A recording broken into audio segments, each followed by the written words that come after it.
Malam itu, Rinjani diselimuti kabut tebal. Langkah-langkah kecil pendaki muda terdengar samar di antara akar-akar basah dan dedaunan yang merintih diterpa angin. Ia terpisah dari rombongannya. Lampu senter redupnya hanya menembus kabut sejengkal di depan mata.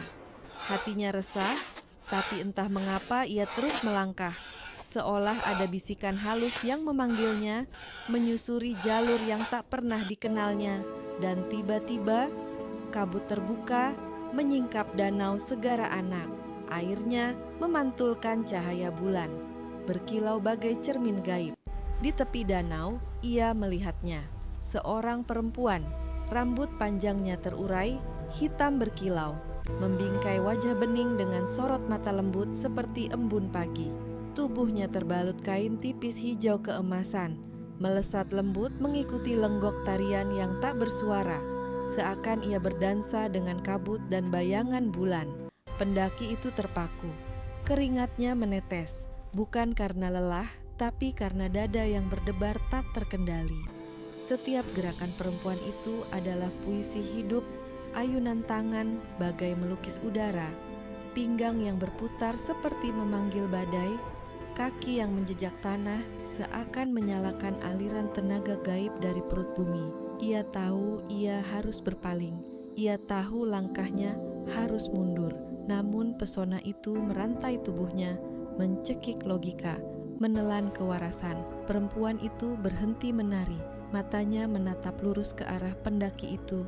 Senyum tipis muncul, senyum yang begitu lembut namun terlalu indah untuk manusia biasa.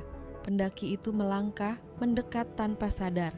Setiap tapaknya seolah digerakkan kekuatan lain. Ketika jarak mereka tinggal sehasta, perempuan itu mengulurkan tangan. Tangannya dingin, bening, seperti kabut yang berwujud daging. Pendaki itu menyentuhnya, dan pada detik itu dunia terhenti. Kabut meledak, menelan cahaya bulan. Suara air bergemuruh, lalu sunyi yang menakutkan. Keesokan harinya, rombongan pendaki mencari sahabat mereka yang hilang. Mereka hanya menemukan jejak sepatu yang berakhir di tepi danau dan sebuah senter yang padam, separuh tenggelam dalam lumpur. Tak ada tubuh, tak ada jejak lain, hanya angin yang berbisik dan kabut yang berputar seperti tarian. Orang-orang percaya ia telah menjadi bagian dari legenda ditelan tarian gaib Dewi Anjani, lenyap dalam pelukan sang penari abadi Rinjani. Dan setiap kabut turun menutupi puncak, mereka yang peka bersumpah melihat sosok pendaki itu menari di samping sang Dewi dengan mata kosong namun senyum abadi.